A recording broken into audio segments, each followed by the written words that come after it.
Does the person you are with encourage you to read? You have to ask, what does he bring for me? Roses or books? If someone has a stake in making you better, that person will push you towards books. Books are what we all need.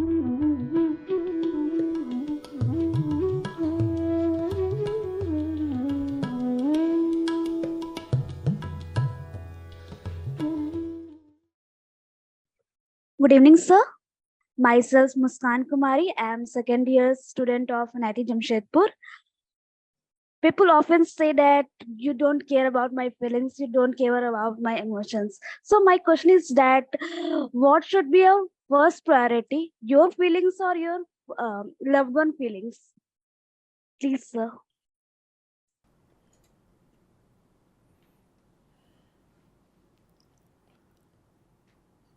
Let me come to the dimension of the question.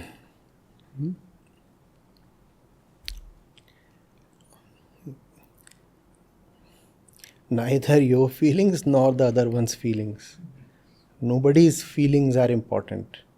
It is important to recognize what is really going on.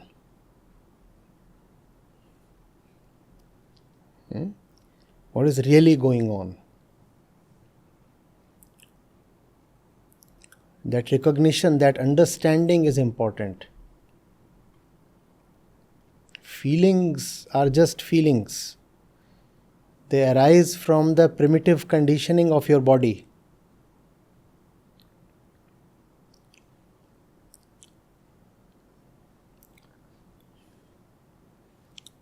The wife is saying, let's go out now, let's go out now.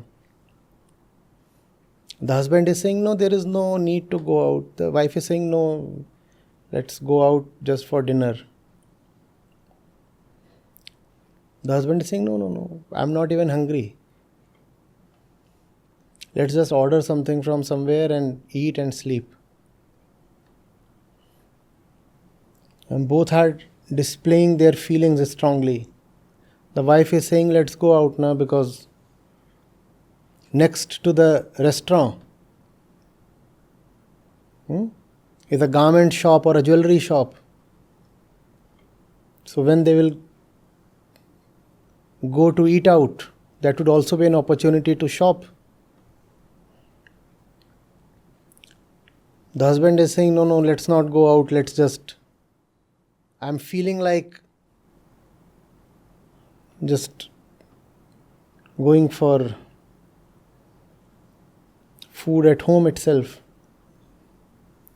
Because he is saying, it's better to just have some food and break the bed.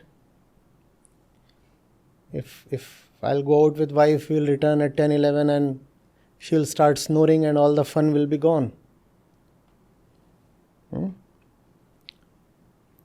Sex is a better feeling than food. Now, whose feelings to honor? Whose feelings to honor? And if the feelings of either of these are dishonored, then they will feel offended.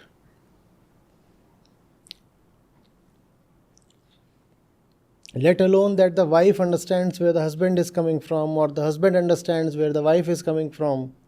Chances are neither of them knows where they themselves are coming from.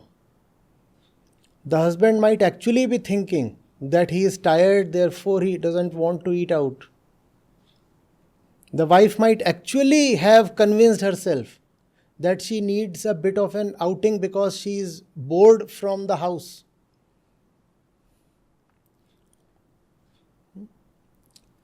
Ask yourself, why am I feeling what I am feeling? The question has to be raised. It's a very preliminary kind of question. Should I take care of my feelings? Should I take care of his feelings? Don't you know where your own feelings come from? Have you never bothered to see? If you want to understand how other people think and feel, please first try to see where your own thoughts and feelings come from. Have you tried to see that? Please do that. And once you can see the darkness within yourself, then it will be possible to bring light to others as well.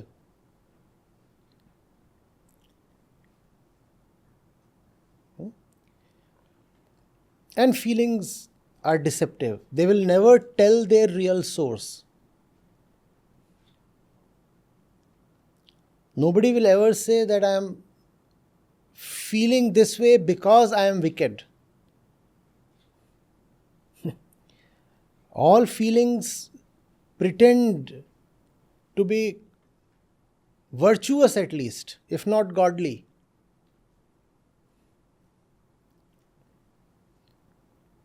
No, darling, I don't want you to go out for dinner, because if you go out, then you will be tired even more. So don't go out. Just lie down. Just lie down, baby. Because you'll be tired if you walk around too much. I can't afford to see you tired. Let me massage your legs.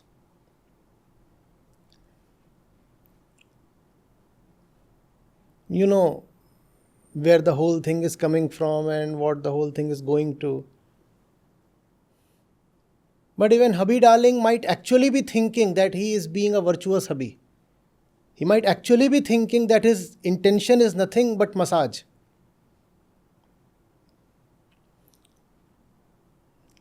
How can we be so ignorant of ourselves that we start talking of our feelings as something good, great, pious or virtuous, sometimes even sacred?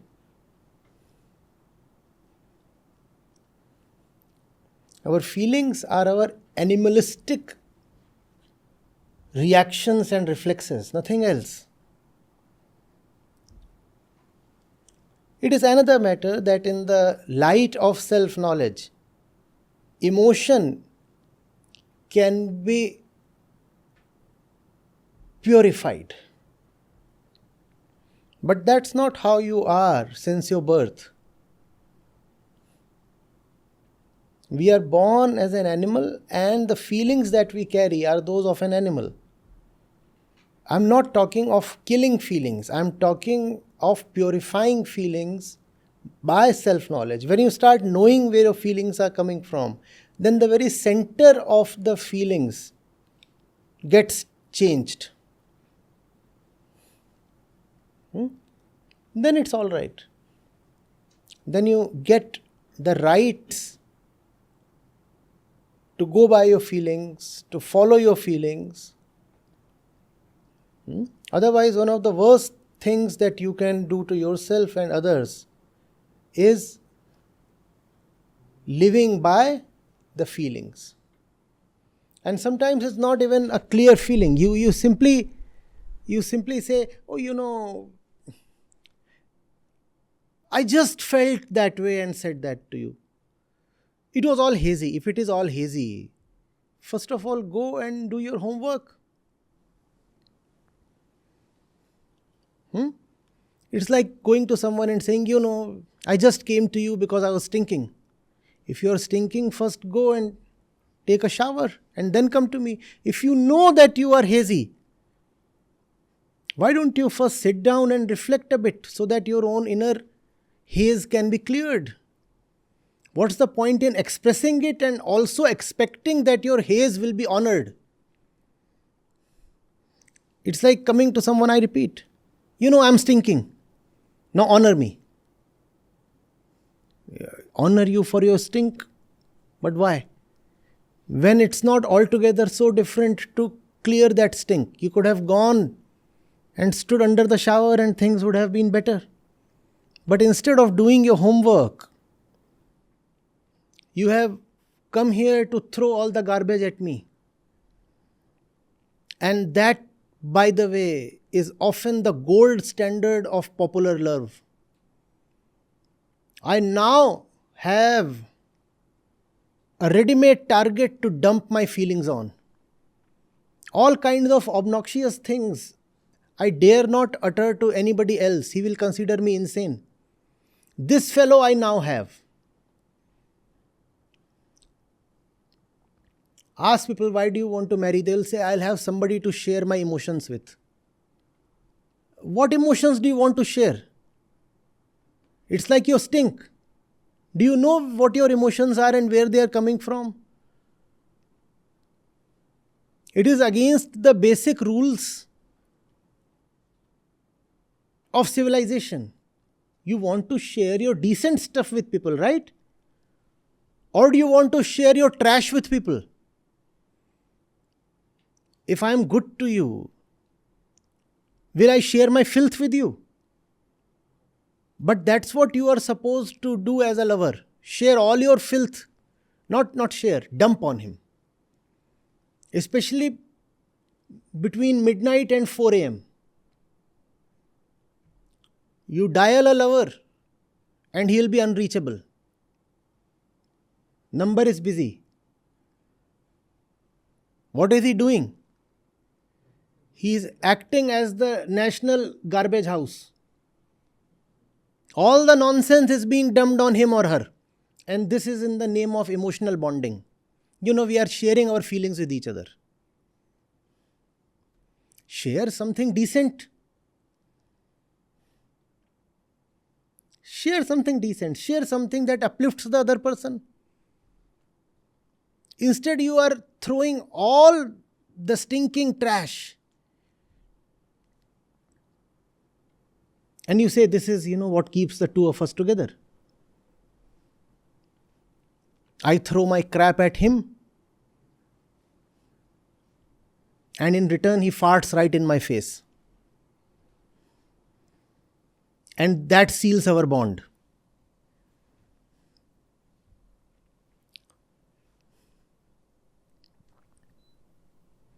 Flush and fart. FNF.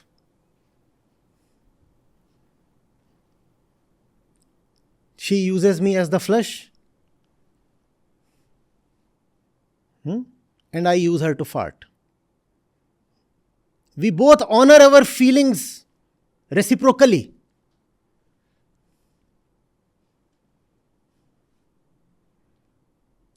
And that also constitutes the greatest infidelity. If you refuse to take the other's crap, you are not the same person anymore. Within 5 minutes, you get bored of my nonsense. You should have an infinite appetite to tolerate my fart.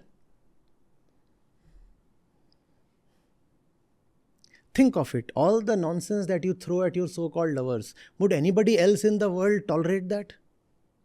So what kind of victim are you creating? And why? Poor fellow, spare him or her. He does not even want to know all the nonsense that you are throwing at him. All that the fellow wants is some 5 minutes of sex. Instead, you are giving him 5 hours of trash. Bad deal, I tell you.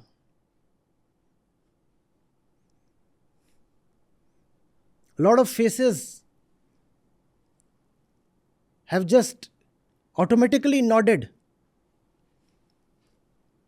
in resonance. They know by experience how it happens. Hours and hours of infinite trash in the name of feelings.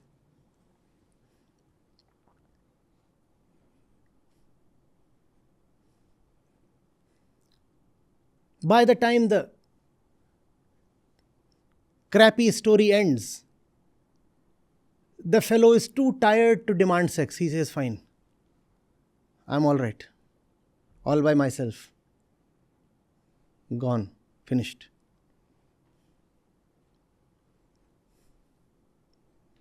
I tell you, I actually know of people who keep their mobile phone on the table and start doing their regular work while the other fellow is on.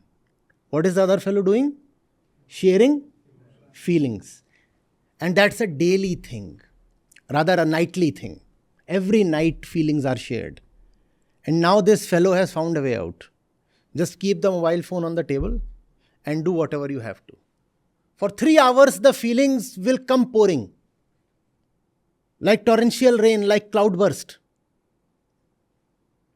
Feelings, feelings, feelings. So, and you cannot refuse. Because that's the usual bargain. Flush for fart. Sobs for sex. So the phone is kept here, and sometimes the fellow falls asleep. And then he has had it.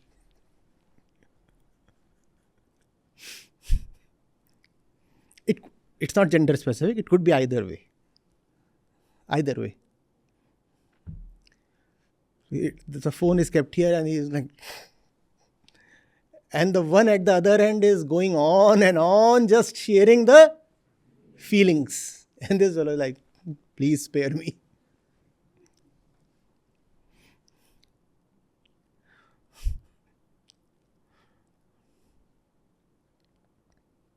In a relationship,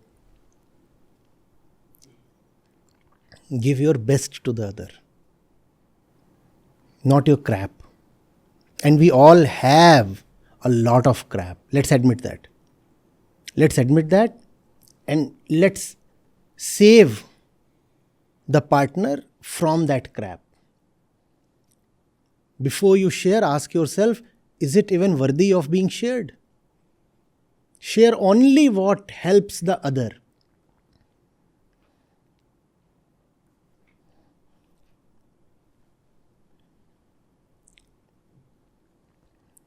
One sure measure of a toxic relationship is when you are being used as a dump yard.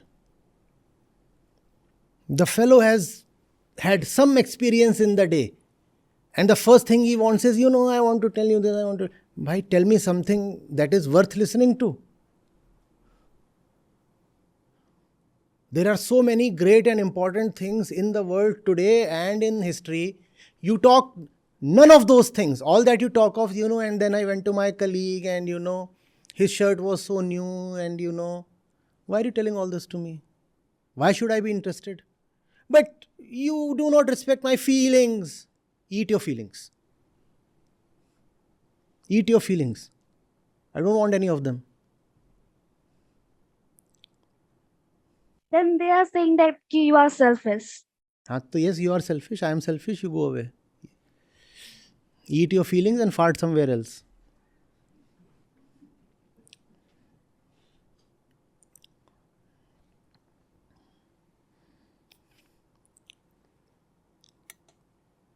Thank you, sir, for your kind words.